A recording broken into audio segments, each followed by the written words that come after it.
श्री सच्चिदानंद सद्गुरु साईनाथ महाराज की जय। सद्गुरु श्री साईनाथुनि शरद बाबूजी की जय।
श्री सच्चिदानंद सद्गुरु साईनाथ महाराज की जय। सद्गुरु श्री साईनाथ शरद बाबू जी की जय।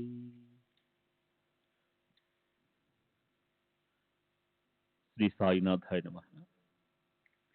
శ్రీ సాయిబాబా సత్య చరిత్ర 44వ అధ్యాయానికి పరిపూర్ణ వివరణ నిన్నటి తరువాయి. ప్రస్తుత కాలంలోని నాద సాంప్రదాయానికి చెందిన ఒక సర్వశ్రేష్ఠ యోగాభ్యానంద మాధవనాథ మహారాజు విరచిత మాధవనాథ దీప ప్రకాశకమనే పేరుగల చరిత్ర గ్రంథంలోని 22వ అధ్యాయంలో ఈ క్రింది ఓవిలున్నాయి. 1. శ్రీ పరమహంస శీలనాథుడు శ్రీ సద్గురు సాయినాథులు పళుసికి చెందిన జుండిరాజు, షేగాంలోని గజాననుడు, నాసిక్కి చెందిన గోపాలదాస నరసింహ మహారాజు, నాద సాంప్రదాయానికి చెందిన ఈ ఐదుగురు నాథులు ఒకరి పట్ల ఒకరు ప్రేమగా ఉండేవారు. తమకున్న అంతర్శక్తితో సూత్రాన్ని నడిపేవారు. అలాగే పైన చెప్పిన యోగిరాజు శీలనాథ్ మహారాజ్ గారి శ్రీ శీలనాథ యోగాశ్రమం దేవాస్ 2లో హిందీ భాషలో ముద్రించబడిన ఆయన జీవిత చరిత్ర 210-211 పేజీల్లో ఈ కిందిచ్చిన మాటలున్నాయి. మహు అనే పేరుగల ఇంగ్లీష్ వాళ్ళ మిలిటరీ ప్రాంతంలో దేవాస్కి రాకముందు శ్రీ గురు మహారాజు మహులో ఇంగ్లీష్ మిలిటరీలో అప్పటి కమాండింగ్ ఆఫీసర్ ప్రార్థన మీద మహు మిలిటరీలో ఉండేవారు. ఎంతో మంది ఇంగ్లీషు సైనికులు ఆయన దర్శనం చేసుకున్నారు. కమాండింగ్ ఆఫీసర్ గురు మహారాజుని స్వాగతించడానికి సైనికులు గౌరవ వందనం చేశారు. ఆయన ఇక్కడున్నప్పుడు శ్రీ బాళాసాహెబ్ రేగే శ్రీ గురు మహారాజుని తన ఇంటికి పిలిచాడు. ఆ గురు మహారాజ్ అతని ఇంటికి వెళ్ళాడు. బాళాసాహెబ్ రేగే సాయిబాబా భక్తుడు. అతనింట్లో సాయిబాబా చిత్రపటం చూసి గురు మహారాజ్ ఇలా అన్నారు, ఈయన మా సోదరుడు, ఈయన షిరిడిలో ఉంటారు. ఇది విని బాళాసాహెబ్కి ఎంతో ఆనందం కలిగింది. దేవాసు రాజ్యంలో ఉన్న మధ్యప్రదేశ్ విలీనమయ్యే సమయంలో బాళాసాహెబ్ రేగే దేవాస్కి అంటే చిన్న గ్రామంకి దివానుగా ఉండేవారు.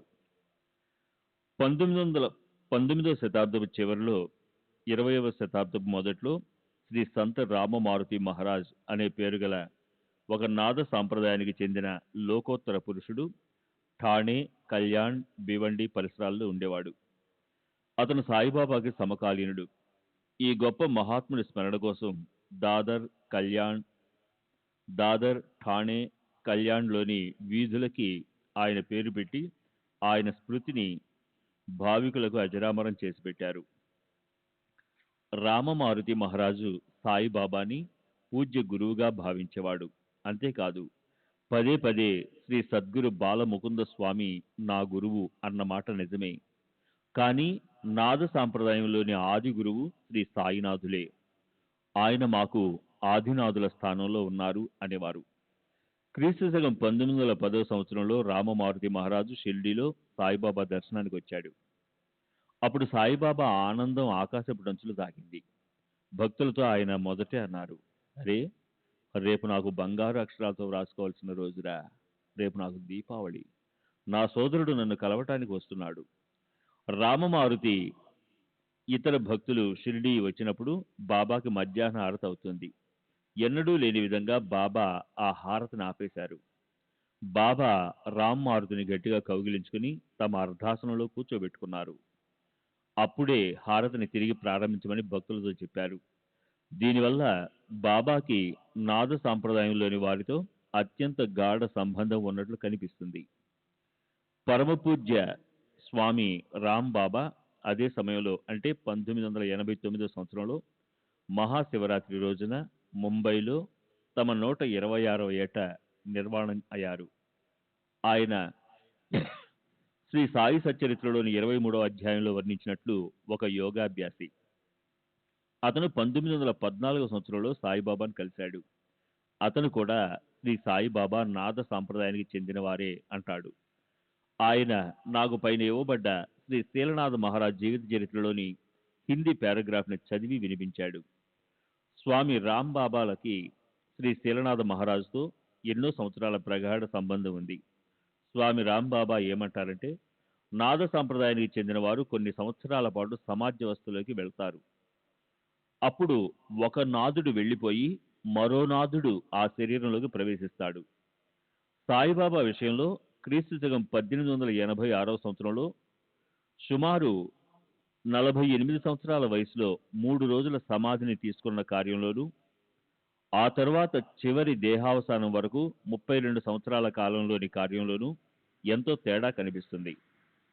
ఆయన అవతారంలోని నిజమైన పని జగత్తంతా ప్రసిద్ధి చెందడం అప్పుడే ప్రారంభమైనట్లు కనిపిస్తుంది. ఏది ఏమైనా కానీ యోగి మహాత్ముల కరణి వారికే తెలియాలి. బాబా నాద సాంప్రదాయంలోని వారైనా కాకపోయినా మనం మాత్రం ఆయన్ని సాయినాథ్ అని సంబోధిస్తాం. అంటే మనం ఆయన యోగంలోని మహాశ్రేష్టత్వ సిద్ధత్వాలని అంగీకరిస్తాం. ఇంతేకాదు, ఆయన్ని మన నాథుడు అంటే స్వామి లేదా యజమానిగా భావిస్తాం. ఇది మాత్రం నిజం. మనలాంటి అజ్ఞానులైన భావిక భక్తులకు అంతే చాలు. నమామీశ్వరం సద్గురుం సాయినాథం. శ్రీ సచ్చిదానంద సద్గురు సాయినాథ్ మహారాజ్ కి జై.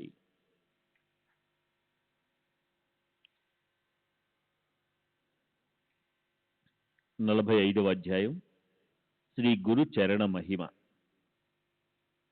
సహజంగా తిరగలి పట్టుకుని విసురుతూ తమ చరిత్రను రాయటానికి ప్రవృత్తం చేసి తమ భక్తులను సన్మార్గంలో పెట్టే ఆయన కుశలత ఎంతో అలౌకికమైనది. మానవులు ప్రయత్నం చేసే మోక్షం అనేది 4 పురుషార్థాల్లోకి అన్నిటికన్నా శ్రేష్టమైనది. కానీ గురుచరణార విందాలు దానికన్నా సమర్థవంతమైనవి. అలాంటి గురుచరణ తీర్థాన్ని తీసుకుంటే మోక్షం తెలియకుండానే ఇంటికి నడిచి మరీ వస్తుంది. గురువు కృప చూపిస్తేనే ఈ సంసారం సుఖప్రదమవుతుంది. ఆయన అసంభవమైనవి సంభవింపజేస్తారు. అరక్షణంలో అనాయాసంగా అవతలి తీరానికి చేరుస్తారు. గ్రంథం ఎంత సుదీర్ఘంగా అయింది, కానీ సాయి కథను మాత్రం క్లుప్తంగానే చెప్పాను. సాయి కీర్తి అపరిమితమైనది. నేను దాన్ని ఎంతని వర్ణించను. ఎవరి దర్శనంతో మనసు శాశ్వతంగా తృప్తి చెందుతుందో, ఎవరి సాన్నిధ్యంతో గుండెలో గోదావరి గలగలడు ప్రవహింపజేయగల ఆనందం అనుభవంలోకి వస్తుందో, ఎవరి వల్ల సంసారంలోని పనుల గురించి చింతల గురించి కలిగే భీతి దూరంగా పారిపోతుందో అలాంటి సాయిమూర్తిని కోల్పోయాం. ఎవరి వల్ల భక్తులు పారమార్థికం వైపు తిరుగుతారో, ఎవరి వల్ల మాయామోహాల నుంచి విముక్తి లభిస్తుందో, ఎవరి వల్ల అత్యంత శ్రేయస్సు లభిస్తుందో ఆ సాయిమూర్తిని కోల్పోయాం. ఎవరి వల్ల మరణానంతరపు మరుజన్మ గురించిన భీతి నశిస్తుందో, ఎవరి వల్ల న్యాయము నీతి జాగృతమవుతాయో, ఎవరి వల్ల కష్టాల్లో మనసుకు ధైర్యం చేకూరుతుందో ఆ సాయిమూర్తిని కోల్పోయాం. తమ మూర్తిని మన స్మృతుల్లో నిలిపి సాయిబాబా తమ శాశ్వత నివాసానికి వెళ్ళిపోయి తమ అవతారాన్ని ముగించారు. ఆయన యోగం గురించి స్థితి గురించి ఆలోచించడం మన వల్ల కాదు. అవతార కార్యం ముగిసిపోయాక ఈ అవనిపై నాశవంతమైన రూపం దృష్టికి గోచరించకుండా పోయింది. అయినా ఈ గ్రంథమనే వాగ్మయమూర్తి ఆయన్ని అడుగడుగునా గుర్తుకు తెస్తుంది. అంతేకాక ఈ గ్రంథంలోని కథను వింటే మనసుకు కలిగే ఏకాగ్రతను, దాని నుంచి ఉత్పన్నమయ్యే శాంతి యొక్క అలౌకికతను ఎలా వర్ణించాలి? శ్రోతలందరూ విద్వాంసులు. మీ ముందు నేను అల్పమతిని, మూర్ఖుణ్ణి. అయినా ఇది సాయికి అర్పించిన శబ్దాలతో కూడిన ధార్మిక కార్యం కనుక దీన్ని శ్రోతలు కృతజ్ఞతతో ఆదరించాలి. అందరికీ శ్రేయస్సును చేకూర్చగల ఈ శబ్దాలనే ధార్మిక కార్యాన్ని నాలాంటి మందమతి ముందు పెట్టి తాము చేయదలుచుకున్న కార్యాన్ని సాయి పూర్తి చేస్తారు. అన్నీ తెలిసిన శ్రోతలకు ఈ విషయం బాగా తెలుసు. మనసును ఏకాగ్రం చేసి సాయి చరణాలకు వందనం చేసి ఈ మహామంగళప్రదమైన పరమభావన కథను వినేవారికి, భక్తియుక్తులై తమ హితాన్ని సాధించుకోవడానికి ఉత్సుకతను చూపించేవారికి, ఏకాగ్ర చిత్తంలో ఈ కథామృతాన్ని సేవించే వారికి తాము కోరుకున్న దాన్ని సాయి ప్రసాదిస్తారు. అలాగే ఈ సంసారంలోని యోగక్షేమాలను, పరలోకంలోని కోరికలను నెరవేరుస్తారు. చివరికి వారిని కృతార్థులను చేస్తారు. సాయికి చేసే సేవ ఎన్నటికీ వృధా కాదు. 44వ అధ్యాయం చివర సాయి నిర్యాణం గురించి విన్నారు. అయినప్పటికీ ఈ గ్రంథం ఇంకా నడుస్తూనే ఉంది. ఇదేం చిత్రమో తెలియటం లేదు. గత అధ్యాయంలో సాయి నిర్యాణం గురించి యథావిధిగా వర్ణించబడింది. అయినా ఈ సాయి లీల అనే సాలి పురుగు క్షణం కూడా విశ్రాంతి తీసుకోవటం లేదు. నిజానికి ఇందులో ఆశ్చర్యం ఏమీ లేదు. మరణం కేవలం దేహానికే. ఈ సాయి మరణానికి అతీతుడు. మునుపటిలాగే ఆయన అవ్యక్తంలోకి వెళ్ళిపోయారు. దేహం పోయింది, దాంతో ఆకారం పోయింది. అయినా ఆయన అవ్యక్తంలో ఎప్పటిలాగే ఉన్నారు. దేహత్యాగం అయిన తరువాత ఆయన లీలలు అందరికీ తెలుసు. అవి అసంఖ్యాకం అవటం వల్ల వర్ణిస్తుంటే గ్రంథ విస్తరణ కాకూడదని అందులో కేవలం తాత్పర్యాన్ని శ్రోతల ముందు పెడదాం. శ్రీ సచ్చిదానంద సద్గురు సాయినాథ్ మహారాజ్ కీ జై. సద్గురు శ్రీ సాయినాథ్ శరద్ బాబూజీ కీ జై.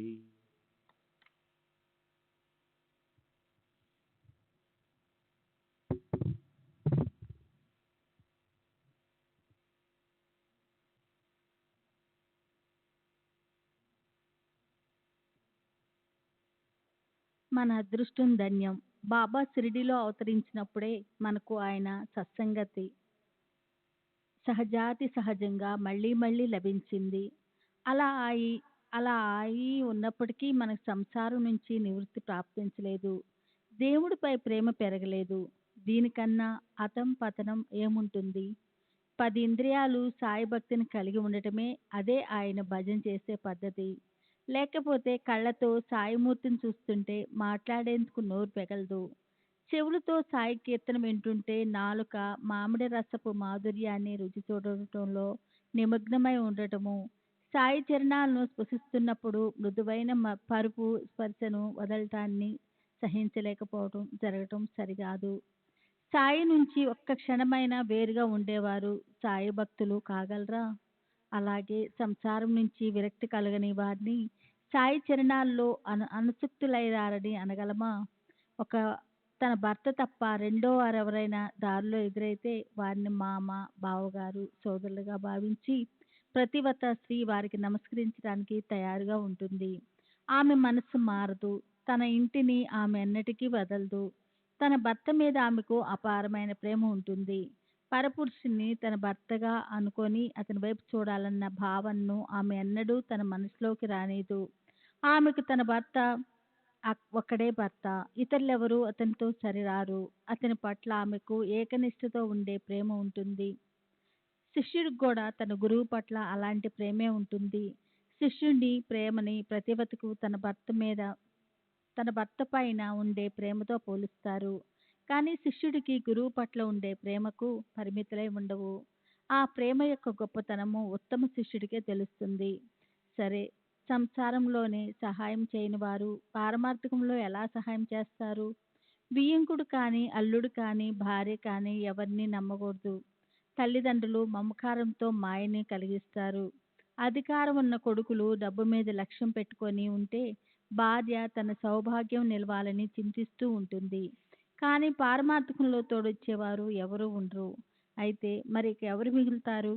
ఎవరి వల్ల పారమార్థిక ప్రాప్తిని చేసుకోగలమో దాని గురించి ఆలోచించి నిర్ణయిస్తే చివరికి మనకి మనమే మిగులుతాము. నిత్యమేమిటి, అనిత్యమేమిటి అని దీన్ని గురించి క్షుణ్ణంగా ఆలోచించి ఈ జగత్తులోని పరలోకంలోని ఫలాలను అనుభవించడం మీద కోరికను వదిలేసి శమధమాదులనే ఆరింటిని స్వాధీనం చేసుకుని మోక్ష ప్రాప్తి కోసం ప్రయత్నించేవారు ధన్యులు.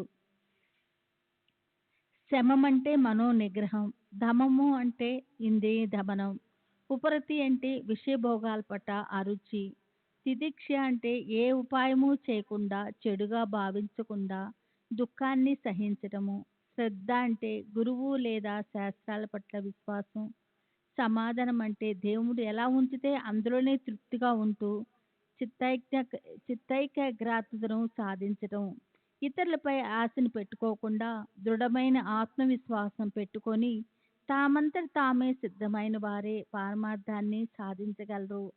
బ్రహ్మ నిత్యము, జగత్తు అనిత్యము. గురువే నిజమైన బ్రహ్మ. గురువే ధ్యానించడానికి యోగ్యమైన వస్తువు అన్న భావనను నిరంతరం పెట్టుకొని సర్వ అనిత్య విషయాలను వదిలేయటమే పారమార్థ సాధన.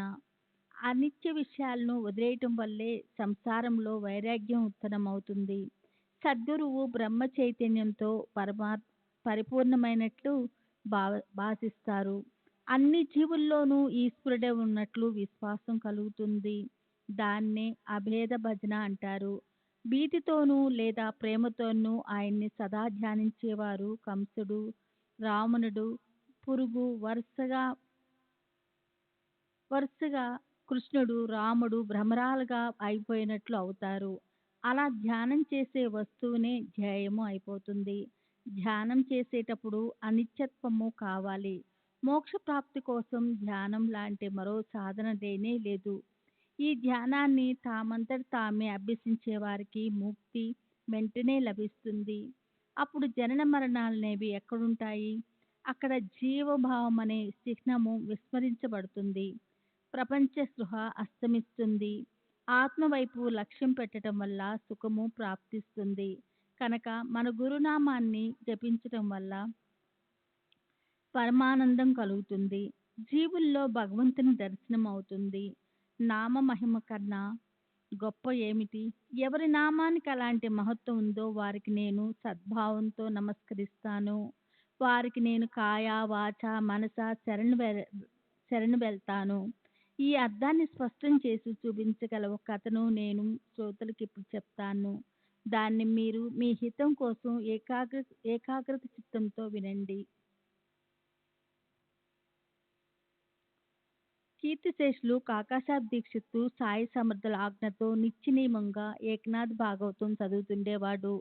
అది అందరికీ తెలుసు. ఒకసారి దీక్షిత్తు ముంబై చౌపాటీలో ఉన్న కాకా మహాజని ఇంట్లో భోజనం ముగిశాక ఆ గ్రంథాన్ని నియమానుసారం చదవసాగాడు. వరుసగా ఆ భాగవతంలోని అద్వితీయమైన అందమైన 2వ అధ్యాయం విన్న శ్రోతల మనసులు ఆనందించాయి. కాకా మహాజని బాబా భక్తుడైన మాధవరావుతో కలిసి ఏకాగ్ర చిత్తంతో ఆ భాగవతం వినటానికి కూర్చున్నాడు.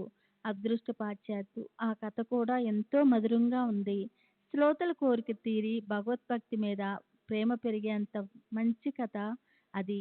వచ్చిన కథ ఋషిభక్తులలోని కీర్తినిపించే 9 మంది సోదరులకు చెందిన మధురమైన, ఆనందదాయకమైన, ప్రమోదాత్మకమైనది. ఆ 9 మంది కూడా భగవత్ స్వరూపులు. వారికి అపరిమిత క్షమ శాంతులున్నాయి. భాగవత ధర్మ మహిమను విని చెకుతురైనాడు జనక మహారాజు. అత్యంత క్షేమం అంటే ఏమిటి? హరి పరమభక్తి అంటే ఏమిటి? హరి మాయను సులభంగా దాటడం ఎలా అని స్తబ్దంగా ఉండిపోయాడు. అయితే గురుచరణాలు ఎంతో శుభప్రదమైనవి. కర్మ అకర్మల మర్మం ఒకటే. గురువే పరమాత్మ రూపము. గురువు పట్ల భక్తి కలిగి ఉండటమే భాగవత ధర్మం అని ధృమిలుడు హరిచరిత్రను చెప్పి ప్రతి ఒక్క అవతారంలోని విశిష్టతను వర్ణించాడు. అలాగే పురుషావతారాన్ని ఎలా గుర్తించాలో చెప్పి నారాయణ రూపాన్ని వర్ణించాడు. తర్వాత జనక మహారాజుకి భక్తి లేని వారి దుర్గతిని నిరూపించాడు. వేద విహిత కర్మలు చేయకపోవటం వల్ల సర్వస్వము ఎలా నశిస్తుందో చెప్పాడు. సర్వుల హృదయాల్లో హరియే ఉన్నాడు కనుక ఎవరిని ద్వేషించవద్దు. ప్రతి ఒక్క దేహంలోనూ పరమేశ్వరునే చూడాలి. ఆయన లేని స్థలం కొంచెం కూడా లేదు అని చెప్పాడు. చివరికి 9వ వాడైన కరభాజనుడు కృత త్రేతాది యుగాల్లో ఏ ఏ దైవాల మూర్తుల పూజ ధ్యానాలను ఎలా చేయాలో చెప్పాడు. కలియుగంలో హరి గురుచరణాలను స్మరించడం ఒక్కటే సాధన. దానివల్ల సంసార చింత, పునర్జన్మ గురించిన భీతి నశించిపోతుంది. శరణాగతులను సంరక్షించగల స్థానము హరి గురుచరణాలే. శ్రీ సచ్చిదానంద సద్గురు సాయినాథ్ మహారాజ్ की जय। सद्गुरु श्री साईनाथ शरद बाबू जी की जय। అలా పారాయణ పూర్తయిపోయాక కాకాసాహెబ్ ఇలా ప్రశ్నించాడు. ఈ నవనాథుల గోష్ఠి ఎంత అద్భుతం! వారి పద్ధతిని మనం ఆలోచించనైనా లేకపోతున్నాం. తర్వాత ప్రేమతో అతను మాధవరావుతో ఇంకా ఇలా అన్నాడు. ఎంత కఠినమైన భక్తి! మనలాంటి మూర్ఖులకి అలా ఉండగల శక్తి ఎక్కడుంది? అలా ఉండగలగడం మన వల్ల జన్మజన్మలకు జరగదు. గొప్ప శక్తివంతులైన నాదులెక్కడా? మనలాంటి పాపులెక్కడా? ఈ భక్తి అంత సులభమా? మూర్తీభవించిన సత్యము జ్ఞానము కలవాళ్ళు ధన్యులు. ఇలాంటి భక్తి మన వల్ల అవుతుందా? దాన్ని మనం ఎలా సంపాదించుకోవాలి? నేనైతే హతాశునైనాను. నేను అలసిపోయాను. మన జన్మ వ్యర్థమైనట్లు అనిపిస్తూ ఉంది. కాకాసాహెబ్ స్వాభావికంగా ప్రేమతత్వం కలవాడు. అతని మనసుకి ఇలాంటి కలవరం ఎందుకు కలిగింది? సుస్థిరమైన అతని మనసు ఎందుకు చలించింది అని శ్యామ మనసులో అలజడి చెలరేగింది. శ్యామ అంటే మాధవరావు. అతనికి కాకా అంటే మనసులో ఎంతో ప్రేమ. అతనికి కాకా ఇలా దైన్యంగా అవడం నచ్చలేదు. అతను ఇలా అన్నాడు. బాబా లాంటి నగను ధరించగల అదృష్టం వరించిన వాళ్ళు ముఖాన్ని దీనంగా ఎందుకు పెట్టుకోవాలి? అలాంటి వారి జీవితం వ్యర్థం. సాయి చరణాలలో దృఢమైన శ్రద్ధ ఉన్నప్పుడు మనసులో కలవరం ఎందుకు? నవనాథుల భక్తి గొప్ప ప్రబలమైనదే కావచ్చు. మన భక్తి మాత్రం ప్రేమతో కూడుకుని లేదా? ఏకనాథ మహారాజు గారి టీకా సహిత భాగవతంలోని 11వ స్కందాన్ని, భావార్థ రామాయణాన్ని నిత్యము చదవమని బాబా స్పష్టంగా నీకు ఆజ్ఞ ఇచ్చారు కదా. అలాగే భగవంతుని చరణాలను, గురు చరణాలను స్మరిస్తూ ఉండడం అనేది బాబా మనకిచ్చిన గొప్ప ఉపదేశం కాదా? ఇదే మనం సంసార భయాన్నించి తరించిపోగల సాధనం. మరి నీవిలా చింతించడంలో అర్థమేమిటి? అయినా కాకాకి ఆ 9 యోగుల ఆచరణ పద్ధతిని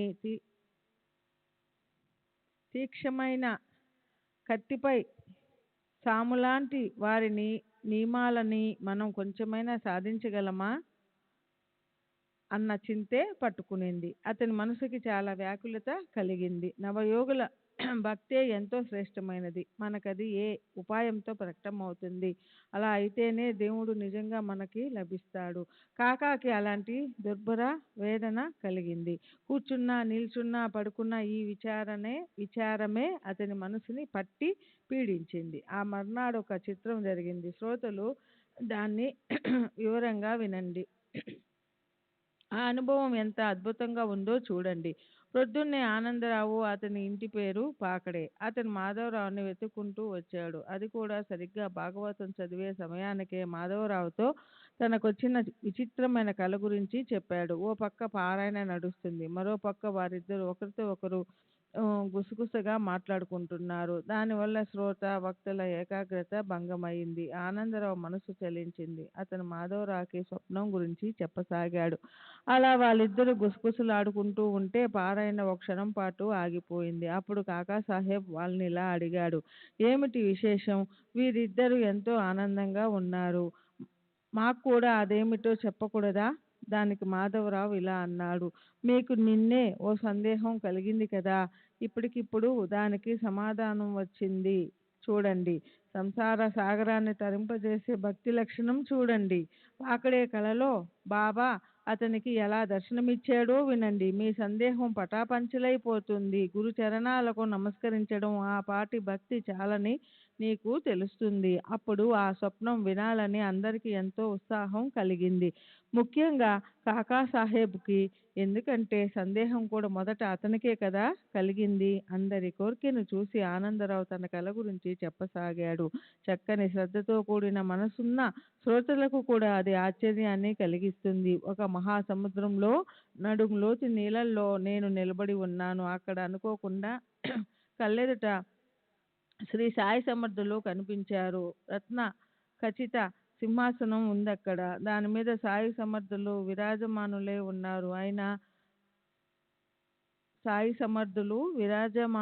ఉన్నారు. ఆయన పాదాలు నీళ్ళల్లో మునిగి ఉన్నాయి.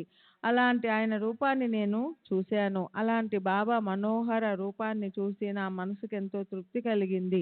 ఇది కలే అన్న భావనే కలుగలేదు. బాబా దర్శనంతో మనసు ఎంతో సుఖించింది. దైవగతి ఎంత చిత్రమంటే మాధవరావు కూడా అక్కడే నిలబడి ఉన్నాడు. అతను నాతో భావపూర్వకంగా, ఆనందరావు, బాబా పాదాలపై పడు అన్నాడు. అప్పుడు నేను అతనితో, నాకు కూడా ఎంతో కోరికగా ఉంది, కానీ ఆ పాదాలు నీళ్ళల్లో ఉన్నాయి కదా, నా చేత్తో ఎలా పట్టుకోగలను? పాదాలు నీళ్ళల్లో ఉంటే నేను వాటిపై తల ఎలా పెట్టను? నేను ఇప్పుడేం చేయాలో నాకు అసలు తెలియటం లేదు అన్నాను. అది విని మాధవరావు బాబాతో ఏమన్నాడో వినండి. దేవా, నీళ్ళల్లో మునిగి ఉన్న మీ పాదాలను పైకి తీయండి. మాధవరావు అలా అనగానే బాబా వెంటనే తమ పాదాలు పైకి తీశారు. నేను ఏమాత్రం ఆలస్యం కాకుండా వాటిని పట్టుకొని నమస్కరించాను. అలా ఆ చరణాలు గట్టిగా పట్టుకోగానే బాబా నాకు ఆశీస్సులు ఇచ్చారు. సరే, నీకు శ్రేయస్సు కలుగుతుంది, భయపడనవసరం లేదు అని బాబా ఇంకా ఇలా అన్నారు. చూడు, నా శ్యామకి ఓ పట్టుపంచు దోవతి ఇస్తే నీకు శ్రేయస్సు కలుగుతుంది. ఆ ఆజ్ఞను శిరసా వహించి నేను ఒక పట్టు పంచ దోవతిని తెచ్చాను. కాకాసాహెబ్, దాన్ని నీ చేత్తో మాధవరావుకి ఇవ్వు. నా విన్నపాన్ని మన్నించు. ఆ దోవతి మాధవరావు కట్టుకునేలా చేసి నాకు సంతోషం కలిగించు. నిజంగా నేనప్పుడు నీకు రుణపడతాను. ఆనందరావు కథను మాధవరావు స్వయంగా విన్నాడు. కాకాసాహెబ్ ఆ వస్త్రాలను అతనికి ఇవ్వబోతే అతడు తీసుకోలేదు. ఇది ఆనందరావుకు వచ్చిన స్వప్నం. నాకెలాంటి సూచన రాలేదు. నాకేదో ఒక రుజువు కలగకుండా నేను ఈ బట్టలు తీసుకోను. దానికి కాకాసాహెబ్, మనం ఇప్పుడు బాబా అన్న దానిలో ఎంత నిజముందో పరీక్షించి చూద్దాం. దోవతి తీసుకోవడం యోగ్యమో అయోగ్యమో చీటీలు వేసి చూద్దాం. బాబా ఏ చీటీ వేస్తే ఏ చీటీ ఇస్తే దాన్నే బాబా ఆజ్ఞగా భావిద్దామని ఆ రకంగా చేయడం మొదలెట్టి అతను బాబా పాదాల వద్ద చీటీలు వేశాడు. కాకా సాహెబ్ తన భారం పూర్తిగా బాబా పైనే వేశాడు. ఏ విషయం గురించైనా అతను మొదట సాయిని అడిగి ఆ తర్వాత ఆ పని చేసేవాడు. అవన్నీ బాబా హయంలో జరిగాయి. కానీ అదే పద్ధతి ఆయన తర్వాత కూడా నడుస్తుంది. చీటీలు వేసి అతను బాబా అనుమతి తీసుకునేవాడు. అదే ప్రకారంగా ఎంతో నిశ్చయపూర్వకంగా వ్యవహరించేవాడు. పని పెద్దది కానీ చిన్నది కానీ చీటీ ద్వారా అనుమతి తీసుకోకుండా ప్రాణం పోయినా సరే ఏమీ చేసేవాడు కాదు. బాబా ఆజ్ఞ సర్వదా గీటురాయి అయ్యేది. దేహమే మనది కానప్పుడు దాన్ని ఒక్కసారి బాబా పాదాలపై పడేశాక అక్కడ దాని చలన వలనాలపై మనకు అధికారం ఏముంటుంది? చూడండి, ఈ ఒక్క భావనతో లక్షల రూపాయలు సంపాదించగలిగిన వాటిని అతను కాలితో తన్నేశాడు. ఆ నిశ్చయాన్ని అతను మరణించే వరకు అలాగే పెట్టుకున్నాడు. నీ విశ్వాసం ఫలిస్తుంది. నీ కోసం నేను విమానం పంపిస్తాను. అందులో కూర్చోబెట్టి నేను నిన్ను తీసుకెళ్తాను. నీవు నిశ్చింతగా ఉండు అని బాబా పలికిన ఆ కృపా పలుకులు అక్షరాల అనుభవంలోనికి వచ్చాయి. కాకా యొక్క దేహావసానం ఎంత అద్భుతంగా అయిందో అది సాయిలీల పాఠకులకు తెలుసు. ఆ స్థితి గుర్తొస్తే విమానంలో వెళ్ళడం అంటే ఏమిటి, గురునామ స్మరణతో మరణం అంటే ఏమిటి అన్న ఆలోచన కలుగుతుంది. అలా దీక్షిత్ తన నిశ్చయాన్ని దృఢం చేసుకున్నాడు. అతని చిత్తం సదా సాయి చరణాలను పట్టుకుని ఉండేది. ఇష్టమిత్రులకు కూడా అదే నేర్పించి అతను గురు పాదాల్లో లీలమైనాడు. సరే, గడిచిన కథానుసారం ఏమిటంటే చీటీల ఉపాయం ఇద్దరికీ అంగీకారమైంది. ఎందుకంటే ఇద్దరికి కాకా సాహెబ్ మీద ప్రేమ ఉండేది. తర్వాత ఆలస్యం చేయకుండా చీటీలు వ్రాశారు. ఒక చీటీలో దవతి తీసుకో, మరో చీటీలో దాన్ని తిరస్కరించు అని వ్రాసి సాయి ఛాయ చిత్రంలోని పాదాల వద్ద పెట్టారు. అక్కడే ఉన్న ఓ చిన్న పిల్లవాడితో అందులోని ఓ చీటీని తీయమని చెప్పినప్పుడు మాధవరావు దోవతి తీసుకో అన్న ఆజ్ఞ రాగానే అందరికీ ఆనందం కలిగింది. కాకాసాహెబ్ ఆ పట్టుపంచు దేవతిని మాధవరావు చేతుల్లో పెట్టాడు. ఆనందరావుకి కలొచ్చింది. మాధవరావుకి చీటీ వచ్చింది. ఒకదానితో ఒకటి కలిసింది. ఇద్దరు సంతోషించారు. వారికి పట్టరానంత పరమానందం కలిగింది. మాధవరావు మనసులో ఆనందించాడు. ఆనందరావు కూడా సంతోషించాడు. సాయి భక్తి పెరిగి కాకా సందేహం పటాపంచలైంది. శ్రీ సచ్చిదానంద సద్గురు సాయినాథ్ మహారాజ్ కీ జై. సద్గురు శ్రీ సాయినాథుని శరత్ బాబూజీ కీ జై.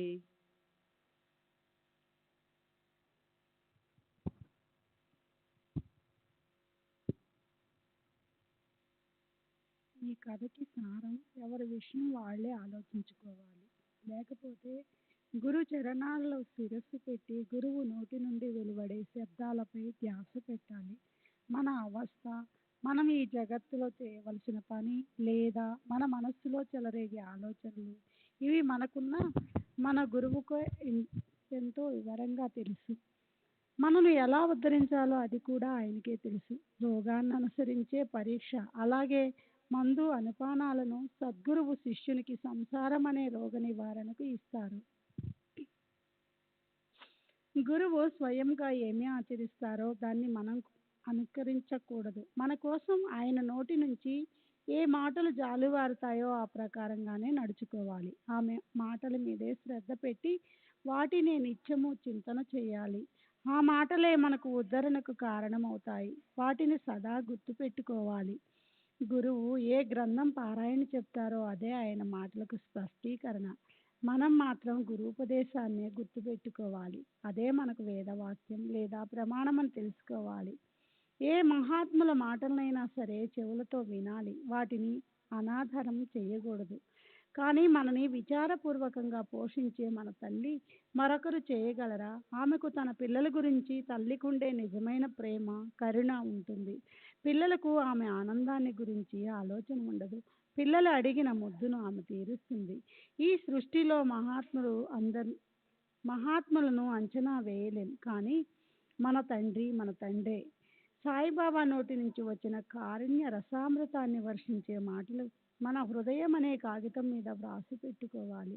కనుక సాయి నోటి నుంచి వచ్చిన మాటలపైన మనం చక్కగా శ్రద్ధ పెట్టాలి. చివరికి ఆ కృపానిధి సంసారంలో 3 రకాల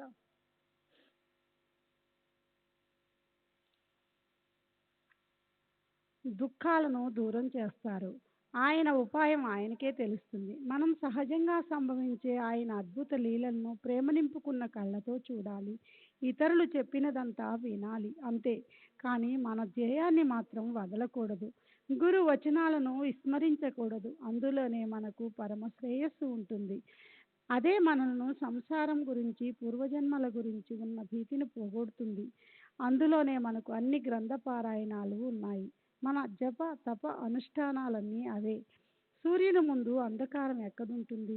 అలాగే గురుపుత్రులకు సంసారం అసలు సాగరమే కాదు. మీరు సృష్టిలో ఎక్కడ ఉన్నా, దగ్గరలోనూ లేదా ఎంతో దూరంలో సప్త సముద్రాల కావల ఉన్నా సరే గురువుకి భక్తుల పట్ల ఎంతో ప్రేమ ఉంటుంది. అలా వ్రాస్తుంటే ఒకళ్ళని చూసి మరొకళ్ళు చేసే పని వల్ల వారికి ప్రాణానికి కలిగే దుఃఖం గురించిన ఒక కథ మనస్సుకు గుర్తొస్తుంది. దాన్ని ఇప్పుడు చెప్తాను. ఒకసారి బాబా మహల్సాపతితో కలిసి మసీదులో ఉన్నప్పుడు అతనికి ముందుండే చెక్క పలక పడక ఒక్కసారిగా గుర్తుకొచ్చింది. ఆ పలక వెడల్పు మొత్తం జానగుండేది. దానికి రెండు వైపులా గుడ్డ పీలికలు కట్టి దాన్ని మసీదు దూలానికి అడ్డంగా బాబా వేలాడదీసేవాళ్ళు. దాని మీదే నిద్రించేవారు. చీకట్లో నిద్రించకూడదని తల వద్ద, పాదాల వద్ద ప్రతిమచలు వెలిగించి పెట్టి ఆ పలక మీద ఆయన నిద్రించేవారు. ఆ పలక గురించిన వృత్తాంతం ఆమూలాగ్రం గడిచిన 10వ అధ్యాయంలో వర్ణించబడింది. ఇప్పుడు ఆ పలక గొప్పతనాన్ని వినండి. ఒకసారి బాబా ఆ పలక మహత్యాన్ని మనస్ఫూర్తిగా అలా వర్ణించి చెప్తుంటే కాకాసాహెబ్ దీక్షిత్ మనసులో ఓ ఆలోచన వచ్చింది. అది వినండి. అతను బాబాతో, పలక మీద పడుకోవాలని ఉంటే నేను మీకోసం ప్రేమతో దాన్ని వేలాడదీస్తాను. దాని మీద మీరు హాయిగా పడుకోండి అన్నాడు. బాబా అతనికి మహల్సాపతిని క్రింద వదిలేసి, నేను పైన ఎలా పడుకోను? నాకు క్రిందుంటేనే బాగుంటుంది అని సమాధానం ఇచ్చారు. దానికి కాక ప్రేమ ముప్పిరిగొనగా, మరో పలక కూడా వేలాడదీస్తాను. ఓ దాని మీద మీరు పడుకోండి, మరో దాని మీద మహల్సాపతి పడుకుంటాడు అన్నాడు. అందుకు బాబా ఇచ్చిన సమాధానం చూడండి. అతను పలక మీద ఎలా పడుకుంటాడు? దేహానికి పూర్తి యోగ్యత ఉన్నవాళ్ళే పలక మీద నిద్రపోగలరు. పలక మీద పడుకోవటం అంత సులభం కాదు. నేను తప్ప దాని మీద ఎవరు నిద్రించగలరు? నిద్రపోకుండా కళ్ళు తెరిచి ఉంచి ఉండేవారి ఆ పలక మీద పడుకోవటం సాధ్యమవుతుంది. నేను నిద్రపోతున్నప్పుడు నా గుండెల మీద చెయ్యి పెట్టి దగ్గరగా కూర్చోమని మహల్సాపతికి చెప్తుంటాను. కానీ ఆ పని కూడా అతని వల్ల కావటం లేదు. కూర్చున్న చోటే కుంతుపాట్లు పడుతూ ఉంటాడు. ఈ పలక అతనికి పనికిరాదు. ఈ చెక్క పడక నాకు మాత్రమే. నా హృదయంలో నామస్మరణ జరుగుతుంటుంది. ఇక్కడ చెయ్యి పెట్టి చూడు, నాకు నిద్రొస్తే నన్ను లేపు అని నేను ఆజ్ఞాపించిన అతనికి నిద్రొస్తుంటుంది. అతని చేయి బండరాయిలాగా బరువెక్కుతుంది. అప్పుడు భగత్ అని పిలవగానే కళ్ళ మీద నిద్ర ఎగిరిపోయి అతను కంగారుగా ఉలిక్కిపడతాడు. శ్రీ సచ్చిదానంద సద్గురు సాయినాథ్ మహారాజ్.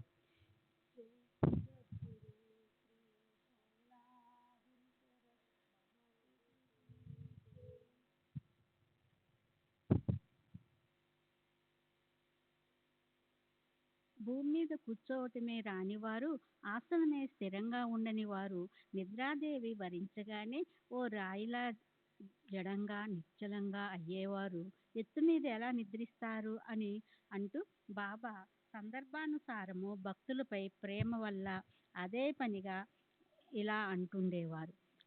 ఆపులే ఆపుల్యా సంగే, దుజియాచే దుజియా సంగే. అంటే మనం మన శక్తానుసారము చేయగలిగినంత చేయాలి, ఇతరులను అలాగే చేయనివ్వాలి. మనం ఇతరులను అనుకరించడానికి ప్రయత్నించకూడదు. మన కర్మ మనతో వస్తుంది, ఇతరులది ఇతరులతో పోతుంది. సాయినాథుని లీలలు ఎంతో లోతైనవి. హేమాడ్ పంతు ఆయన చరణాలను పట్టుకున్నాడు.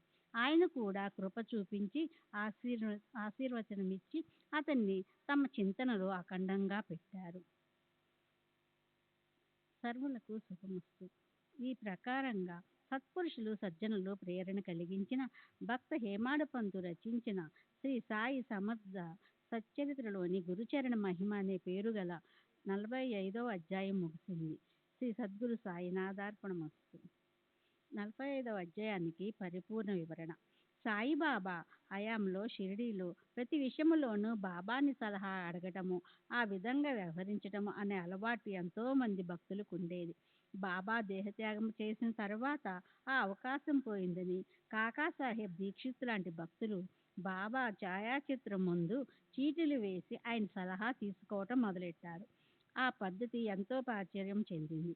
బాపు సాహెబ్, ధూమాల్, రఘువీర్ భాస్కర్, పురందరే మొదలైన భక్తులు కూడా అదే పద్ధతిని అవలంబించేవాళ్ళు.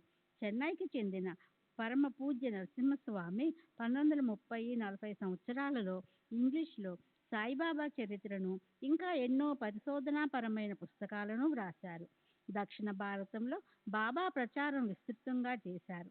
ఆయన కూడా అలాగే చీటీలు వేసి బాబాను అడుగుతూ ఉండేవారు. ఆయనకి ఎంతో యోగ్యము, శ్రేయస్కరమైన సమాధానాలు లభిస్తుండేవి. ఆయన చరిత్రలో చెప్పబడింది. సరే, అలాంటి గొప్ప గొప్ప భక్తులు ఆలోచించిన సులభమైన ఉపాయము ఉండగా బాబా స్వయంగా ప్రత్యక్షంగా ప్రశ్నలకు సమాధానమిచ్చేందుకు సిద్ధంగా ఉండగా జనులు తమ కంటే శ్రేష్ఠులు అనిపించిన మరో సాయిబాబా భక్తుల దగ్గరికి ఎందుకు వెళ్తారు? వారి పాదాలపై తలపెట్టి వాళ్ళ ద్వారా బాబాను ప్రశ్నలు ఎందుకు అడుగుతారో అర్థం కాదు. నేను నా 23 సంవత్సరాల అనుభవంతో గుండెల మీద చెయ్యి పెట్టుకొని చెప్తాను. నిజమైన శ్రద్ధతో ఏ భక్తుడైనా ప్రశ్న అడిగినప్పుడు బాబా మంచి యోగ్యమైన సమాధానం వాళ్ళకి లభిస్తుంది. అయితే దానికోసం క్రింద చెప్పబడ్డ నియమాలను మాత్రం పాటించవలసి ఉంటుంది. 1. ప్రశ్న అడిగేవారు సాయిబాబా ఒక్కరే మనని తరింపచేసేవారు అన్న భావనతో శరణు వెళ్ళవలసి ఉంటుంది. శ్రద్ధ, సహనం పెట్టుకోవలసి ఉంది. 2. చీటీలు వేసి ప్రశ్న అడిగే జవాబు వస్తే ఆ విధంగానే వ్యవహరించవలసి ఉంది. జవాబు మనకు నచ్చే విధంగా లేకపోయినా లేదా ఇతరులు వేరే ఏదో కారణం చెప్పి దానికి విరుద్ధంగా వ్యవహరించమని సలహా ఇచ్చినప్పటికీ, మొండిపట్టు పట్టినప్పటికీ మన నిత్యము సడలకుండా ఉండాలి. అలా కాకపోతే అసలు ప్రశ్న అడగకపోవటమే మంచిది. 3. జవాబు యోగ్యంగా ఉందా లేదా అన్నది అనుభవంలోకి రావటానికి ఓర్పు వహించవలసి ఉంటుంది. మొదట్లో ఒకవేళ వ్యతిరేక అనుభవం వచ్చినా భక్తులు కంగారు పడకుండా బాబా చివరకు మనకు శ్రేయస్సు కలిగిస్తారు అన్న దృఢమైన శ్రద్ధను పెట్టుకోవలసి ఉంది. 4. ఏదైనా ప్రశ్న అడిగినప్పుడు జవాబు నచ్చలేదని మళ్ళీ అదే ప్రశ్నను అడగకూడదు. బాబా తమ సమాధానాన్ని మార్చుకోరు. ప్రశ్నలను అదే పనిగా చిన్న పొన్న విషయాల కోసము అడిగి బాబాను ఊరికే బాధ పెట్టకూడదు. ఎంతో కఠిన సమస్య అయితేనే బాబా ముందుకు పోవాలి. ఏ నెంబరు టికెట్ తీసుకుంటే లాటరీ తగులుతుంది, ఏ గుర్రం పందెంలో గెలుస్తుంది, ఆడపిల్ల పుడుతుందా, మగపిల్లవాడు పుడతాడా లాంటి ప్రశ్నలు అడగకూడదు. బాబా వీధిలోని జ్యోతిష్కుడు కాదు. వెంటనే ఏ కష్టమూ పడకుండా డబ్బు పొందటానికి మోసపూరితమైన మార్గానికి ఉత్తేజాన్ని కూడా ఇవ్వరు. స్వాతిక వృత్తి కల భక్తులను కష్టాలను కొలిమి నుంచి రక్షించడానికి, భయంకర సమస్యల నుంచి బయటపడేయటానికి, సంసారంలో యోగ్యమైన నిర్ణయం తీసుకోవటానికి ఆయన మార్గదర్శనం చేస్తారు. విశేషించి ఆధ్యాత్మిక పరమైన ప్రశ్నలకు, పరమార్థిక మార్గంలో సమస్యలకు సమాధానాలు ఆయన ఎంతో ఇష్టంగా ఇస్తారు. ప్రశ్న అడగటం కోసము షిరిడీకి లేదా ఎవరో శ్రేష్ఠ సాయి భక్తుల దగ్గరకు వెళ్ళవలసిన అవసరం లేదు. ఏ సాయి భక్తుడైనా తమ ఇంట్లో బాబా ఛాయాచిత్రం ముందు ఆయన చరణాలపై చీటీలు పెట్టి ఎవరైనా చిన్నపిల్లవాడిచ్చే దాన్ని తీయించి బాబా మార్గదర్శనాన్ని పొందవచ్చు. సరే, 46వ అధ్యాయం కాశీ గయా గమనం, ఆజన్మ కథనం. శ్రీ గణేశునికి నమస్కారం, శ్రీ సరస్వతీదేవికి నమస్కారం, శ్రీ గురు మహారాజుకి నమస్కారం, శ్రీ కులదేవతకి నమస్కారం, శ్రీ సీతారామచంద్రులకి నమస్కారం, శ్రీ సద్గురు సాయినాథునికి నమస్కారం. ఓ శ్రీ సాయినాథ, మీ చరణాలు ధన్యము, మీ స్మరణ ధన్యము, మీ దర్శనము కూడా ధన్యమే. ఇవన్నీ ఫలం మీద ఆశతో చేసే కర్మ బంధనాల నుంచి మానవ కోటిని ముక్తులు చేస్తాయి.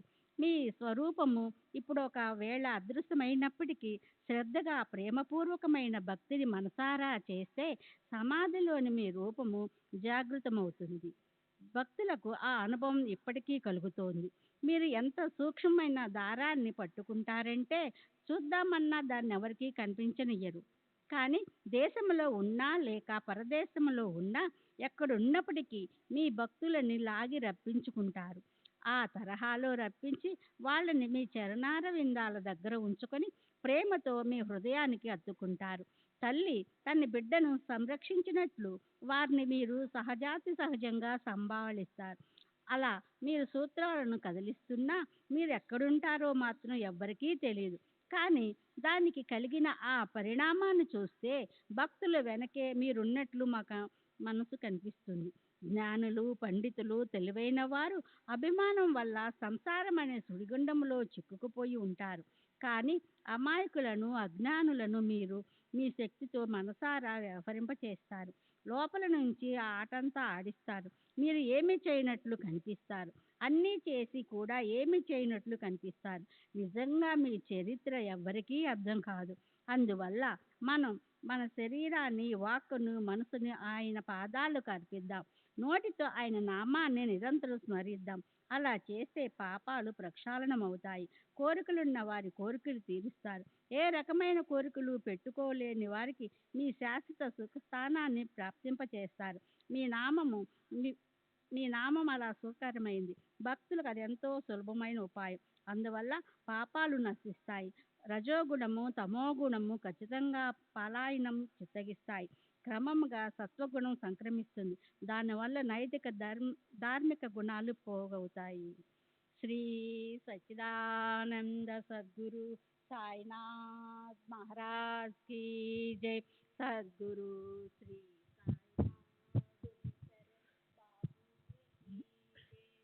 ఆ ప్రకారంగా ధర్మ ప్రవృత్తి జాగృతమైతే వైరాగ్య వైరాగ్య అప్సరంగన వైరాగ్య అప్సరాంగన వెనక నుంచి పరిగెత్తి వస్తుంది. ఇంద్రియ సుఖాలను ఆలింగనం చేసి అనుభవించాలన్న ఇచ్చ నామమాత్రంగా మిగిలి ఉంటుంది. ఆత్మజ్ఞానం వెంటనే ప్రకటమవుతుంది. నిత్యానిత్య వివేకంతో సహా జ్ఞానం ప్రాప్తిస్తే ఆత్మస్వరూపం వైపు ధ్యానం పట్టుకుంటుంది. అదే గురుపదాల్లో లీనమవటం అవుతుంది. దాని పేరే గురువుకు సర్వస్వాన్ని అర్పించటం. మనసు సాయి చరణాల్లో అర్పించబడిందనటానికి ఒకటే గుర్తు. సాధకులు శాంతి వైపు ప్రవృత్తిని మరలిస్తారు. వారి భక్తి సంపూర్ణంగా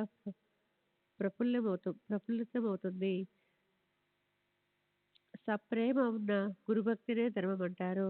అంతటా నేనే ఉన్నాను. అదే జ్ఞానసారం. విషయ భోగాల పట్ల ఉదాసీనత అదే వైరాగ్యం. సంసారంలో ఉపరమ అంటే నివృత్తి ఇక్కడే ఉంటుంది. అనన్య జీవ భావంతో భక్తిని కలిగి ఉండటం వల్ల శాంతి, విరక్తి, కీర్తి ఈ మూడు సర్వదా ఆధీనంలో ఉంటాయి. అలాంటి భక్తి మహిమ ధన్యం. అలాంటి గురుభక్తి ఉన్న వారి అసలు లోటనేది ఏమైనా ఉంటుందా? వారి మనసులో కావాలని కోరుకున్నవన్నీ వారికి అప్రయత్నంగా లభిస్తాయి. అలాంటి ఆ భక్తి దగ్గర బ్రహ్మస్థితి పెళ్లికి బహుమానంగా ఇచ్చిన దాసియే అవుతుంది. అక్కడ మోక్షాన్ని ఎవ్వరు లెక్క చేయరు. తీర్థాలు వారి పాదాలను పట్టుకుంటాయి. గత అధ్యాయంలో దీక్షిత్ భాగవత పఠనంలో 9 మంది యోగుల భక్తి గురించి, సాయి చరణ దర్శనం గురించి వర్ణించబడింది. అలాగే పాకడే అనే ఇంటి పేరు గల ఆనందరావు కళను గురించి, సాయిబాబా భక్తి మహిమ గురించి చెప్పబడింది. సాయిబాబా అనే దగ్గరకు చేర్చుకోబడిన వారు తమ ఇంట్లో ఉన్న దూరంగా భూమండలానికి అవతల ఉన్న వారిపై అహోరాత్రులు శ్రీ సాయి నిస్సంశయంగా తమ కృపామృత ధారలు వర్షించేవారు. భక్తులు ఎక్కడికి పోయినా అక్కడకు అది ఎలాంటి చోటైనా సరే పోయి ఆయన నిలబడతారు. అకల్పితంగా వారికి దర్శనమిస్తారు. దీనికి సంబంధించిన విశేషమైన కథను మీ శ్రోతలకు నేను చెప్తాను. అది వింటే మీకు ఆశ్చర్యం కలుగుతుంది. మనసు ఆనంద సుధాల లహరిలో మురుకులు వేస్తుంది. సాయి నోటి నుంచి జాలువారిన ఆ మాటలను భావంతో సహా వింటే సమాధి సుఖం వెనక్కి మరలుతుంది. ప్రఫుల్లమైన చక్కని మనోవృత్తితో భక్తులు స్వానందాన్ని సొంతం చేసుకుంటారు. అడుగడుగున చమత్కారం నిండి ఉండే అలాంటి మధురమైన శరచంద్రిక లాంటి ఈ కథను వింటే శ్రోతలు తమను తాము మర్చిపోతారు. గుండె గొంతుకలో కొట్టాడుతుంది. కాకాసాహెబ్ దీక్షిత్ పెద్ద కొడుకు బాబు ఉపనయనం నాగ్పూర్లో చేయాలని నిశ్చయించారు. అలాగే నానాసాహెబ్ చందోర్కర్ పెద్ద కొడుకు పెళ్లి ఆలోచనలు జరిగి అది గ్వాలియర్ పట్టణంలో చేయాలని నిశ్చయించబడింది. వడిగయ్యాక కాకాసాహెబ్ కార్యం వల్ల పెళ్లికి గ్వాలియర్ వెళ్ళటానికి ఆలస్యం కాకూడదని నానా మనసులో ఉంది. నాగ్పూర్ నుంచి కాకాసాహెబ్ పెళ్లికి హాయిగా రావాలన్న అభిప్రాయంతో ఇద్దరికీ వీలుగా నానా మంచి ముహూర్తాలు పెట్టాడు. తరువాత భక్తుల మకుటమణి నానాసాహెబ్ సాయిని పెళ్లికి పిలవాలన్నది ఆయన దర్శనం చేసుకోవడానికి గొప్ప ఉత్సాహంతో షిరిడి వచ్చాడు. కాకాసాహెబ్ దీక్షిత్ అప్పుడు అక్కడే ఉన్నాడు. నానాసాహెబ్ మసీదుకి వెళ్ళి చేతులు జోడించి బాబాను పెళ్లికి ఆహ్వానించాడు. అందుకు బాబా సరే అని పెళ్లికి తప్పకుండా శ్యామాని వెంట తీసుకుపో అని కూడా అన్నారు. తర్వాత 2 రోజుల్లో వచ్చి కాకాసాహెబ్ కూడా బాబాని వడుక్కి రమ్మని ఆహ్వానించాడు. అతనితో కూడా బాబా అలాగే అని శ్యామాని వెంట తీసుకుపో అన్నారు. కాకాసాహెబ్ బాబాని స్వయంగా రమ్మని అర్థించాడు. అందుకు బాబా వెంటనే సమాధానం ఇచ్చారు. కాశీ ప్రయాగ కరోని సత్వర్ శ్యామాచే హీ ఏతో అగోదర్ బజ్కాయ్ ఉసిర్ యావాయా. కాశీ ప్రయాగలకు వెళ్ళిన శ్యామ కంటే ముందే వచ్చేస్తాను. అందుకు నాకు ఎంతసేపు పడుతుంది? ఈ మాటలపై వాళ్ళు కలిగిన అనుభవం చూడడానికి, బాబా సర్వవ్యాపకతను గురించి తెలుసుకోవటానికి ఇప్పుడు శ్రోతలు శ్రద్ధ పెట్టి అర్థం చేసుకోండి. సరే, భోజనమయ్యాక మాధవరావు ఇలా అడిగాడు. ఒకసారి గ్వాలియర్ వెళ్ళాక కాశీ అంటే ఉత్తరప్రదేశ్లోని గంగానది తీరం, హిందూ ధర్మంలో ఎంతో పవిత్రంగా భావించబడే ఈశ్వరుడి క్షేత్రం, ప్రస్తుతం వారణాసి మాత్రం ఎంత దూరం? అతను నందూర్రావు మార్వాడి వద్ద ఖర్చుల కోసం 100 రూపాయలు అప్పు తీసుకున్నాడు. బాబా అనుమతి తీసుకోవటానికి అతను మసీదుకి వెళ్ళాడు. అతను ఎంతో ఆదరపూర్వకంగా బాబాని ఇలా అడిగాడు. ఇప్పుడు పెళ్లి వడుగుల కోసం గ్వాలియర్ వరకు వెళ్ళవలసి ఉంది. అయితే అవకాశం వచ్చింది కాబట్టి కాశీ గయా అంటే గయా బీహార్ రాష్ట్రంలో గంగా తీరాన ఉన్న పుణ్యక్షేత్రం. అక్కడ పితరులకు అక్షయమైన శ్రాద్ధం పెడతారు. యాత్ర చేసుకోవాలని మనసుకు కనిపిస్తుంది. అయినా దేవా, నేను మీ పాదాల మీద పడి అడుగుతున్నా, కాశీ గయ యాత్రలు చేసి రానా? బాబా మాధవరావుకు వెళ్ళి రమ్మని ఆనందంగా అనుమతించారు. ఇంకా ఇలా అన్నారు. అనుచితమైతే నువ్వు మాత్రం నన్నెందుకు అడుగుతావు? ఏ ప్రయత్నము లేకుండా సహజంగా సంభవించే వాటిని నిశ్చయపూర్వకంగా తప్పక సాధించాలి. శ్రీ సచిదానంద సద్గురు సాయినాథ్ మహారాజ్ కీ జై.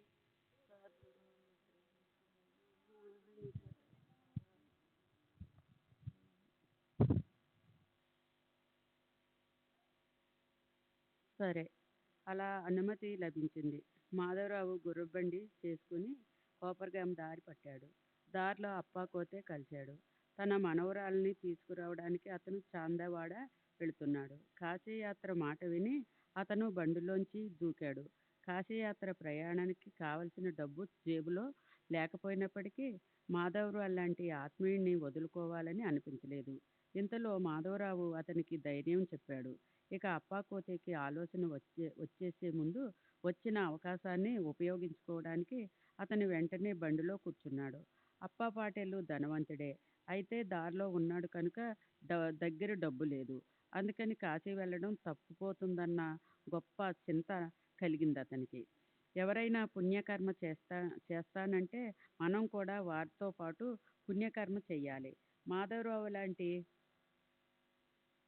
తోడుని సార్థకం చేసుకోవాలి అని అప్ప మనసులో ఉంది. సరే, అప్ప ఇబ్బందిని గమనించి సమయానికి అతనికి ధైర్యం చెప్పి మాధవరావు అతని వెంట పెట్టుకుని కాశీయాత్ర చేయించాడు.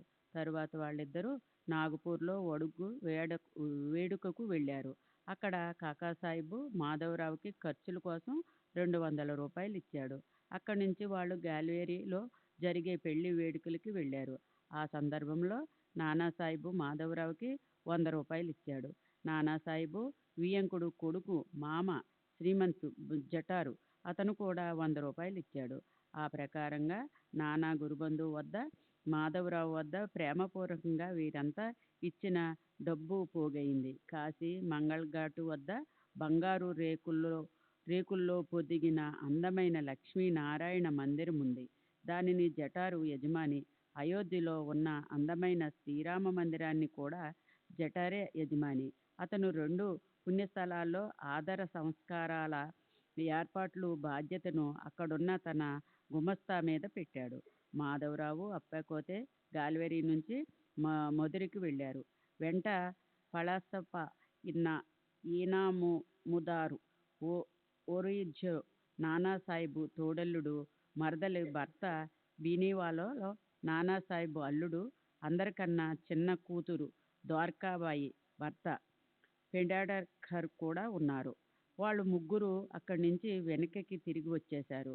మాధవరావు, కోతే పాటేల్ అక్కడి నుంచి ప్రయాగ, ప్రస్తుతపు అలహాబాదు, అక్కడ పవిత్ర గంగ యమునుల సంగమం ఉంది కు వెళ్ళి తరువాత రామనవమి ఉత్సవం సమయానికి అయోధ్య చేరుకున్నారు. అక్కడ 21 రోజులు ఉన్నారు. 2 నెలలు కాశీలో గడిపారు. చంద్రగ్రహణం, సూర్యగ్రహణం అయిపోయాక అప్పుడు ఇద్దరు గైకి బయలుదేరారు. గైలో ప్లేగు వ్యాపించి ఉంది. వీధుల్లో జనులు ఆ చింతతోనే ఉన్నారన్న విషయం వాళ్ళిద్దరూ రైలు బండిలో విన్నారు. రైలు స్టేషన్లోకి వచ్చి ఆగేసరికి రాత్రి అయ్యింది. ఇద్దరూ అక్కడే ఓ ధర్మసత్రానికి వెళ్ళి ఆగారు. తెల్లవారాక ఒక గయ వ్యక్తి గయ క్షేత్రంలో యాత్రికులచే సంకల్పం చెప్పించి వాళ్ళిచ్చిన దక్షిణ మీద జీవనం కొనసాగించే బ్రాహ్మణుడు పాండ వచ్చి ఇలా అన్నాడు: యాత్రికులంతా బయలుదేరారు, త్వరగా పదండి. మాధవరావు మనసులో కంగారు పడ్డాడు. అతను మెల్లగా అడిగాడు: ఇక్కడ ప్లేగు వ్యాధి ప్రబలిల్లింది, మీ పేటలో కూడా ఉందా? దానికి గయ వ్యక్తి సమాధానమిచ్చాడు: అక్కడ దాకా వచ్చి అప్పుడు చూడండి, అక్కడ ఇలా లేనే లేదు. నాతో పాటు మీరు ఏ శంక లేకుండా పదండి. సరే, వాళ్ళిద్దరూ ఆ గయ వ్యక్తితో అక్కడికి వెళ్ళారు. అతని విశాలమైన ఇంటిని చూసి మనసులో ఆనందించారు. ఆనందానికి మరో కారణం కూడా ఉంది. వాళ్ళు అక్కడికి వెళ్ళి కూర్చోగానే ఎదురుగా బాబా ఛాయాచిత్ర చూసి మాధవరావు కంఠం పూడుకుపోయింది. గయలాంటి చోటు బాబా పటం కళ్ళకి కనిపిస్తుందని అతను కలలో కూడా అనుకోలేదు. కనుక ఇద్దరికీ ఆశ్చర్యమేసింది. మాధవరావుకి అయితే ఎంతో దుఃఖం కలిగింది. అతని కళ్ళ నుంచి ఆనందాశ్రువులు ప్రవహించాయి. గయ వ్యక్తి: ఏమిటి, మీరు ఏడుస్తున్నారా అని అడిగాడు. ఏ కారణము లేకుండా మాధవరావు అలా ఏడుస్తుంటే గయ మనిషికి సందేహం కలిగింది. అతను చిత్రకారుడయ్యాడు. గయలో ప్లేగు ఉంది. తమ యాత్ర అనుకున్న విధంగా ఎలా గట్టెక్కుతుందా అన్న ఆలోచన మాధవరావు మనసులో తలెత్తుతుందనుకుని గయ మనిషికి బాధేసింది. ఇక్కడ ప్లేగు లేదని మీకు ముందే చెప్పాను కదా, అయినా మీరిలా బాధపడుతుంటే నాకు ఆశ్చర్యం వేస్తుంది. నాపై విశ్వాసం లేకపోతే వీరిద్దరిని అడగండి. ఇక్కడ మీకు ఎంట్రుకవాసి కూడా ఇబ్బంది జరగదు. ఊరికే కళ్ళంట నీళ్లు ఎందుకు పెట్టుకుంటారు? ప్లేగు వ్యాపించిందని ధైర్యం కోల్పోయి యాత్రికుడు నిస్కారణంగా అదే పనిగా ఏడుస్తున్నాడని గయ మనిషి ఆ రకంగా నచ్చజెప్పి చూశాడు. కానీ మాధవరావు మనసులో ఆలోచనలు సుళ్ళు తిరిగాయి. నాకంటే ముందు వచ్చి మా అమ్మ ఈరోజు నా ఎదుట ఎలా ఉంది? కాశీ ప్రయాగ యాత్రలు ముగించుకుని వచ్చే శ్యామ కంటే ముందొస్తానని బాబా అంతకుముందు చెప్పిన మాటలకి ఇది ప్రత్యక్ష అనుభవ రూపం అనిపించింది. ఇంటిలో అడుగు పెట్టగానే మాధవరావుకి బాబా చిత్రపటం కళ్ళెదుట కనిపించింది. అనుకోని సంఘటన చూసి అతనికి ఎంతో విచిత్రంగా అనిపించింది. కంఠం దగ్ధమైంది. కనురెప్పల మాటు నుంచి దూకిన ఆనందాశ్రవులు వెల్లువై పారాయి. దేహం రోమోచ్చమయ్యింది. ఒళ్ళంతా చెమటతో తడిసి ముద్దై మాధవరావు పరిస్థితి అది కాని గయ మనిషి మనసులో మరోలా అనుకున్నాడు. ప్లేగు భయం పట్టుకుని అతను ఏడుస్తున్నాడని అతనికి నిశ్చయంగా అనిపించింది. శ్రీ సచ్చిదా శ్యామకే తరువాత దీని గురించి అడగాలన్న కోరిక కలిగి అతను గయ మనిషిని ఇలా అడిగాడు: ఈ చిత్రపటం మీకు ఎలా దొరికింది? అది నాకు వివరంగా చెప్పండి. అప్పుడు 12 సంవత్సరాల క్రితం జరిగిన సంఘటనే అయిన చమత్కారాన్ని గయ మనిషి మాధవరావుకి చెప్పసాగాడు. దాన్ని వినండి. ఆ బ్రాహ్మణునికి ఒకరు కాదు 200-300 మంది పనివాళ్ళు జీతానికి ఉన్నారు. మన్మాడు పుంతాంబే స్టేషన్లో యాత్రికులకు వాళ్ళు విస్తారంగా వసతులు కల్పిస్తుంటారు. యాత్రికులకు సౌకర్యాలు కలగజేయడమే ఆ గయ్య మనిషి నిత్య వృత్తి. అలా నడుస్తూ ఉండగా ఓసారి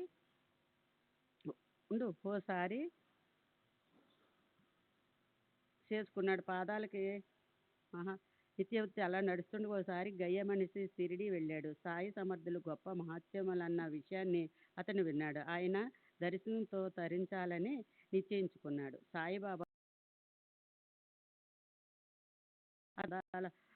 పొందాలన్న కోరిక కూడా అతనికి అక్కడ కలిగింది. మాధవరావు దగ్గర గోడకి వేలాడుతున్న ఓ చిత్రపటం ఉంది. గయ్య వ్యక్తి దాన్ని ఇవ్వమని అడిగిసాగాడు. అందుకని అతను బాబాని అడిగి దానికి అతనికి ఇచ్చాడు. అది అప్పటి తన చిత్రపటమని, అతనే ఈ గయ్య వ్యక్తి అని మాధవరావుకి గుర్తొచ్చింది. అక్కడే బాబా తనని ఎలా పంపించారు, ఇంత సుదీర్ఘకాలం తర్వాత అతనితో నన్ను ఎలా కల్పించారు, ఆ వాస్తవానికి 12 సంవత్సరాలు. శ్రీ సచ్చిదానంద సద్గురు సాయినాథ్ మహారాజ్ की जय. सद्गुरु श्री साईनाथ निशरद बाबू जी की जय.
श्री सच्चिदानंद सद्गुरु साईनाथ महाराज की जय.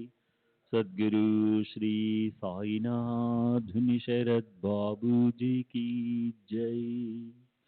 साई रहम नजर करना, बच्चों का पालन करना. साई रहम नजर करना, बच्चों का पालन करना.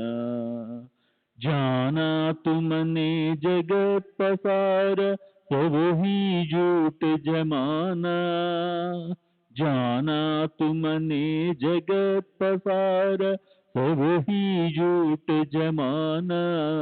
साई रहम नजर करना, बच्चों का पालन करना. साई रहम नजर करना, बच्चों का पालन करना. मैं अंधा हूँ बंधा पुक, मुझसे पथ दिखलाना. मैं अंधा हूँ बंधा पुक, मुझसे पथ दिखलाना. साई रहम नजर करना, बच्चों का पालन करना. साई रहम नजर करना, बच्चों का पालन करना. दासगणों कहे अब क्या बोलूं, थक गई मेरी रसना। दासगणों कहे अब क्या बोलूं, थक गई मेरी रसना। साई रहम नजर करना, बच्चों का पालन करना। साई रहम नजर करना, बच्चों का पालन करना। रहमो नजर करो अब मोरे साई, तुम बिना नहीं मुझे माँ बाप भाई। रहमो नजर करो मैं अंधा हूँ बंदा तुम्हारा, मैं अंधा हूँ बंदा तुम्हारा।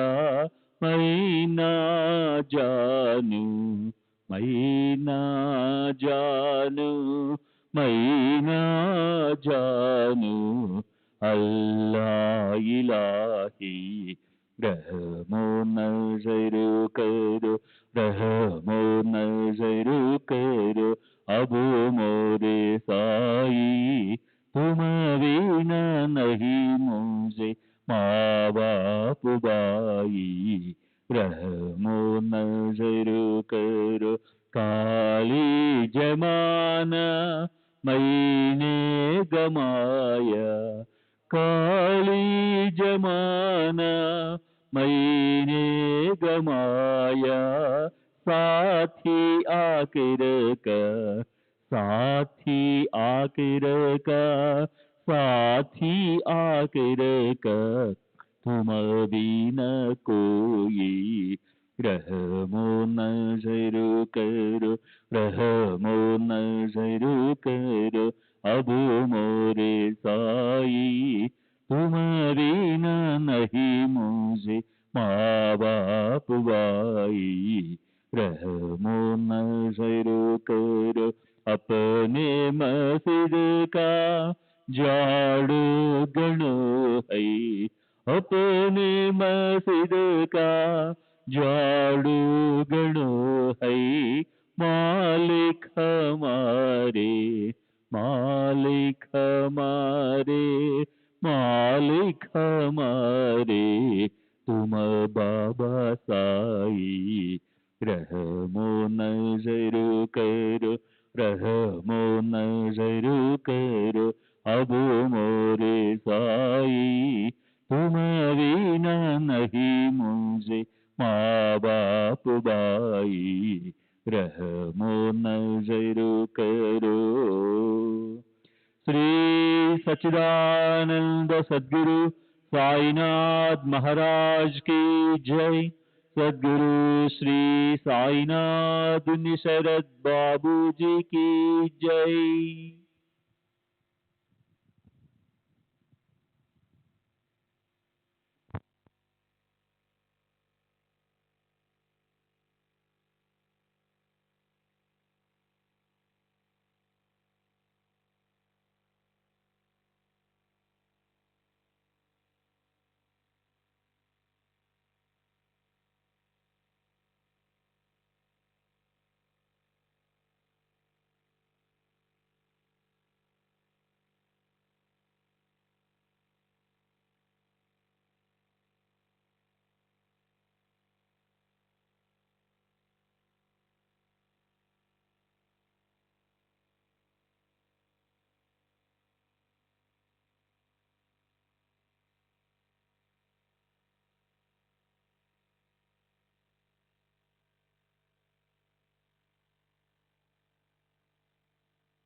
श्री सच्चिदानंद सद्गुरु साईनाथ महाराज की जय।